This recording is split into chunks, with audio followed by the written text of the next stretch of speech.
नमस्कार शेतकरी मित्रांनो, माझं नाव मिहिर पाटील. तर मित्रांनो, काही दिवसापूर्वी आपण एक व्हिडिओ केली होती यूट्यूबवर, ज्यात आपण एक पद्धत सांगितली होती की कसं आपण आपल्या आंब्यातून आपलं पॉलिनेशन रेट वाढवू शकतो आणि आपलं उत्पन्न वाढवू शकतो.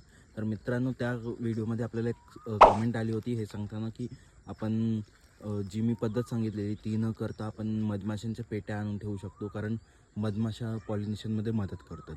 तर मित्रांनो, नक्कीच मधमाशा आपल्याला पॉलिनेशनमध्ये मदत करतात, पण जी मी पद्धत सांगितली होती आणि ज्यात आपण माशांना अट्रॅक्ट केलं होतं, ती मेथड जी आहे ती जास्त कन्व्हिनियंट आहे. कारण ज्या माशा असतात त्या आपल्या आंब्यामध्ये पॉलिनेशनचं काम जास्त प्रमाणात करतात आणि ज्या मधमाशा असतात त्या तेवढ्या प्रमाणात पॉलिनेशनचं काम करत नाही.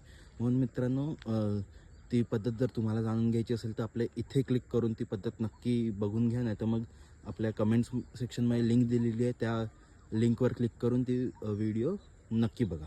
धन्यवाद.